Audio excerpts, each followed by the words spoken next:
হযরত শাহজালাল আন্তর্জাতিক বিমানবন্দরে বুধবার সন্ধ্যা ৬টা থেকে ২৪ ঘণ্টা পর্যন্ত দর্শনার্থী প্রবেশে নিষেধাজ্ঞা আরোপ করেছে বেসামরিক বিমান চলাচল কর্তৃপক্ষ।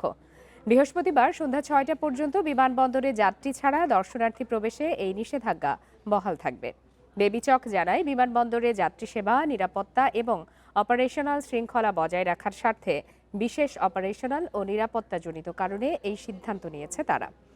বেবিচকের একটি সূত্র জানায়, বিএনপির ভারপ্রাপ্ত চেয়ারম্যান তারেক রহমানের লন্ডন থেকে দেশে ফেরা উপলক্ষে নিরাপত্তার স্বার্থেই এই সিদ্ধান্ত নেওয়া হয়েছে।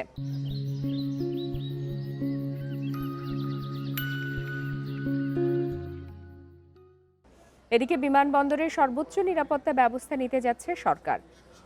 ওই দিন তারেক রহমান বিমানবন্দর না ছাড়া পর্যন্ত ওই এলাকায় প্রবেশে কড়াকড়ি থাকবে।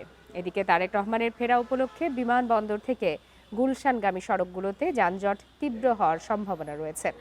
ওই দিন বিদেশ যাত্রীদের পর্যাপ্ত সময় হাতে নিয়ে বিমানবন্দরে আসার অনুরোধ করেছে বিমান বাংলাদেশ।